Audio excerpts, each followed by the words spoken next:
Do do do do. So, in sports news, the London Knights recently lost the Memorial Cup. What a heartbreaker there, Matthew. Huh.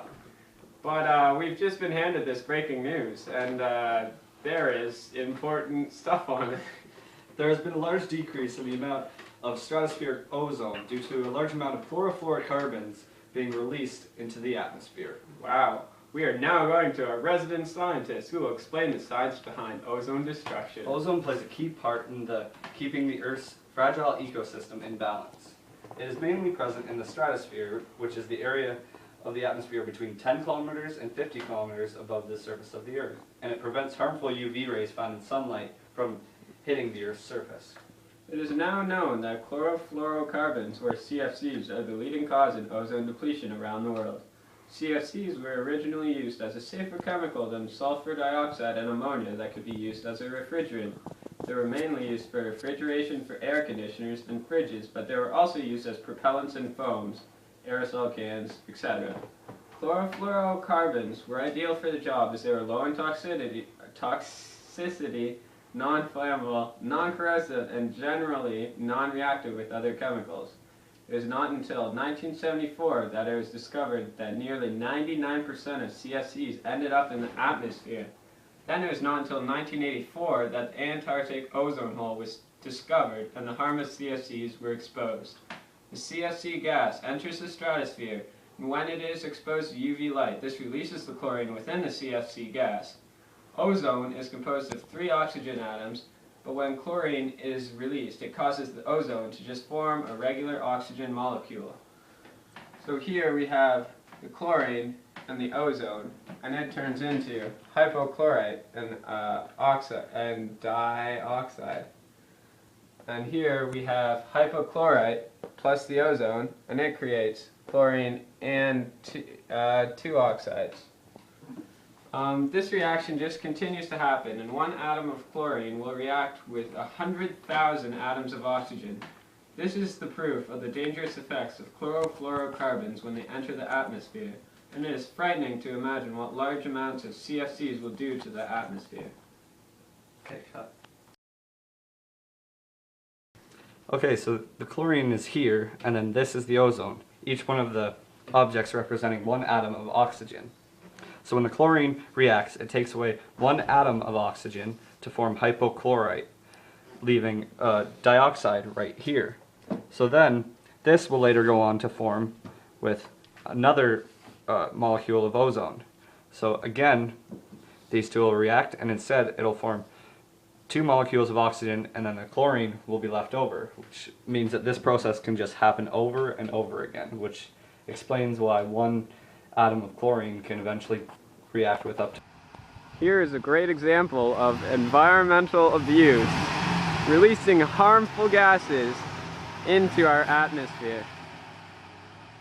So here's another example of environmental abuse and CFCs being released into the atmosphere. So here's another example of what CFCs are used in, like in every... There are many consequences we face when we talk about ozone depletion. One of them is the Antarctic ozone hole. The Antarctic ozone hole is an area above Antarctica where the stratospheric ozone layer is depleted to around 1/3 of its pre-1975 levels. It forms in the Antarctic spring or fall when strong westerly winds circulate, creating an atmospheric container. In this polar vortex, the presence of polar stratospheric clouds enhance the destruction of ozone, meaning during the 3 months of the year the hole is formed, over 50% of the lower stratosphere is destroyed. With ozone depletion slowly becoming a major ecological problem, it is important for everyone to know what will happen if we do not change our ways for the better. We continue to pollute the atmosphere with ozone depleting substances, ODSs. It will allow harmful UV rays to reach Earth's surface. These harmful UV rays are suspected of causing skin cancer, cataracts, damage to plants, and even reduction of plankton populations in the ocean. Though we have already severely damaged our ozone layer, there is still a solution. Since the stratosphere has a natural stable balance of ozone being created and destroyed, we cannot simply add more ozone because it will just return to its natural level. The only solution is to discontinue use of CFCs.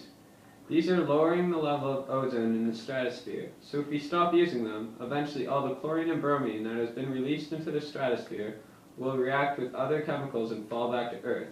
Then the amount of ozone in our stratosphere will increase, returning closer to its natural cycle of destruction and creation, giving us greater protection from harmful UV rays. To illustrate this, I have created this diagram. Here we have a bucket. This bucket represents the ozone layer. At this line, this is what the ozone layer is normally. Below is what happens when CFCs come into play.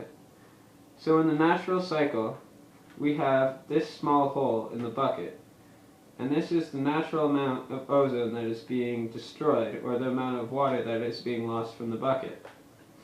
Up top, we have a hose, which is adding water to the bucket. It is adding roughly the same amount of water to the bucket that is leaving the bucket, just as in the stratosphere, the same amount of ozone is being created as it is being destroyed. The problem is CFCs widen the bucket's hole. When this happens, more water escapes.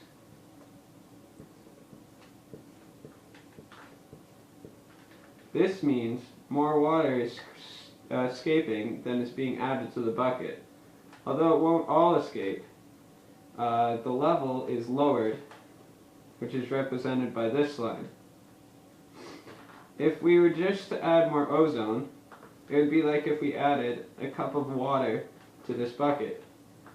If you add the cup of water, momentarily there will be more water in the bucket, but the pressure from the added water will just push it out faster, and so it will return to its normal level. Whereas if we discontinue the use of CFCs,